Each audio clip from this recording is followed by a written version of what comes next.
We are going to our next topic from the lesson third, fiber to fabrics. Silk is a fine, strong, soft and shiny fiber obtained from silkworm. यानी कि silkworm से हमें जो silk मिलता है वो काफ़ी अच्छा और स्ट्रॉन्ग होता है, सॉफ्ट होता है, शाइनिंग भी होता है. It is separated from the cocoon of silkworm. जो सिल्कवर्म होते हैं, रेशम के जो कीड़े होते हैं, उससे कोकॉन से सेपरेट करके मिलता है. It is made up of a protein, ये प्रोटीन से, and it is strongest natural fibre. ये सबसे स्ट्रॉन्गेस्ट नेचुरल फाइबर है since it is an animal protein. ठीक है. ऑन बर्निंग, जब जलता है, it give the smell of burning hair. जब ये एनिमल्स का जो प्रोटीन जलता है तो उसमें से कैसे स्मेल आती है, जैसे हेयर्स की जलने की स्मेल होती है ना, वैसे वैसे. Silk is very costly fibre because of its natural shining appearance. क्योंकि इसकी नेचुरल शाइनिंग है तो इसी काफ़ी कॉस्टली होता है. Silk fibre are converted into silk. ठीक है. सिल्क फाइबर को किस में कन्वर्ट किया जाता है, सिल्क यान में, यानी कि उसके धागे बनाए जाते हैं. That is use for making silk cloth. तो फिर उसके बाद सिल्क क्लॉथ बनाए जाते हैं. This silk cloth is then use for making saris and other dresses. उससे साड़ियाँ या फिर अदर ड्रेसेस तैयार की जाती हैं. The rearing of silk worm for obtaining silk is called sericulture. यानी कि सिल्क वॉर्म को जब बड़ी प्रोडक्शन, मतलब ज़्यादा उसकी खेती वगैरह, यानी कि उसका पालन किया जाता है, तो उस प्रोसेस को हम क्या बोलते हैं, sericulture. China leads the world in silk production. China सबसे ज़्यादा सिल्क का प्रोडक्शन करता है. Other silk producing countries are Indian and Japan. India और जापान उसके बाद सबसे ज़्यादा सिल्क की प्रोडक्शन करते हैं. सो डिड यू नो में क्या है कि जो वूल इंडस्ट्री में जो लोग वर्क करते हैं उनसे उनका क्या है, जीवन यापन चलता है. क्योंकि बहुत सारे लोगों को वर्क मिलता है. वो क्या करते हैं, जो अलग करते हैं कोकोन को, फ्लीश को, मतलब जितने भी ये इंडस्ट्रीज़ में काम करते हैं. लेकिन जब वो उसमें कर रहे हैं तो उनको काफ़ी रिस्क लेना पड़ता है. क्योंकि उनसे जब द जॉब ऑफ शॉर्टर, यानी कि अलग करने की, जब ये काफ़ी रिस्की काम होता है, ये कई बार इन्फेक्टेड हो जाते हैं. किससे, बैसिलस एंथ्रेक्स. ठीक है. वहाँ पे क्या एक बैक्टीरिया डेवलप होता है उस फैक्ट्रीज़ में, जिसको बैसिलस एंथ्रेक्स बोलते हैं, जिससे कि काफ़ी डेडली ब्लड डिजीज़ होती है. उससे ब्लड से रिलेटेड डिजीज़ होते हैं, जिसको हम शॉर्टर डिजीज़ भी बोलते हैं. This is called occupational disease. इसको ऑक्यूपेशनल डिजीज़ भी बोला जाता है because the person catches this disease while working in the. जब वो इंडस्ट्री में काम कर रहा होता है तो ही ये डिजीज़ क्या करती है, उस इंसान को इफेक्टेड करती है. सो इसको हम ऑक्यूपेशनल डिजीज़ भी बोल सकते हैं. So before we discuss the process of obtaining silk, let us study the life cycle of the moth. की जो सिल्क का जो कीड़ा होता है उसकी लाइफ साइकिल कैसे होती है, जो कि आपको यहाँ पे इमेज में दिखाया गया है. ठीक है.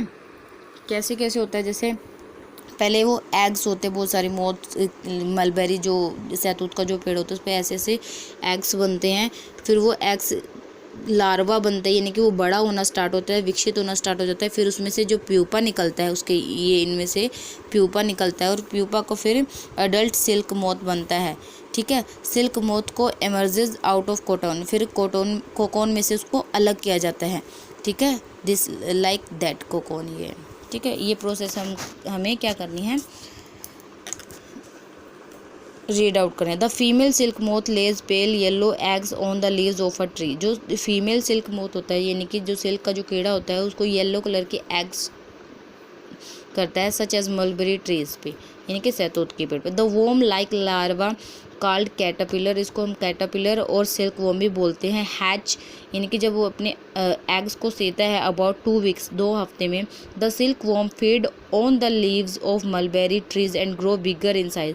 तो सिल्क वोम क्या करता है, जो मलबेरी का ट्रीज होता है उससे अपना फीडिंग करता है, यानी कि खाना लेता है, और बड़े साइज़ में डेवलप होता है. ड्यूरिंग द लार्वल स्टेज, जब वो अविकसित होता है, यानी कि छोटा होता है, the silk warm shade their skin from times 4 time. तो अपनी जो स्किन है वो 4 बार छुपाता है. वाइल दे ग्रो, जब वो ग्रो कर रहा होता है.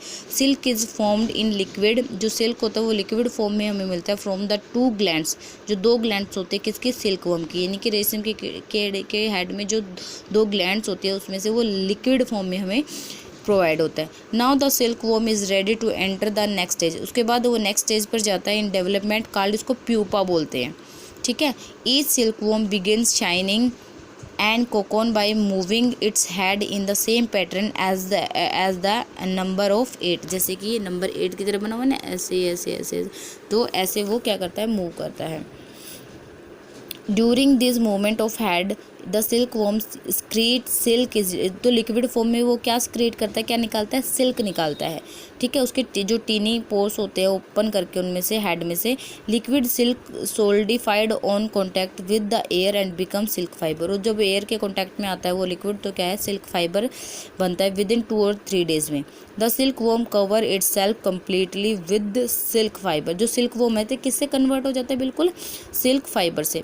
The silky covering spun by the silk worm for the protection is called cocoon. जो कोकोन होता है वो क्या करता है, सिल्क को कोकोन को क्या करता है, प्रोटेक्शन करता है, इसको क्या बोलते हैं हम, cocoon. The cocoon is made by the silk worm. जो कोकोन होता है किससे बनता है, सिल्क वॉर्म से, टू प्रोटेक्ट किसको, it developed as a pupa. Pupa जो क्या करता है, वो जो प्यूपा डेवलप होता है वो क्या करता है, सिल्क वॉर्म को प्रोटेक्ट करता है। When the pupa enclosed in, यानी कि खुलता है, develop fully to form an adult silk moth. ठीक है, वो सिल्क का कीड़ा तैयार हो जाता है। Then the cocoon split up and a beautiful silk moth comes out. और फिर उसमें से एक सुंदर सा सिल्क मोथ निकलता है। Adult silk moth lies only for a few days. वो कुछ दिनों तक ही जिंदा रहता है। ठीक है, now multiple choice question. What do you call the process of rearing silkworm or obtaining silk? That is called sericulture. Which of the following pattern is followed by the silkworm to spin cocoon? 8। ठीक है, 8 का pattern follow करता है ना वो।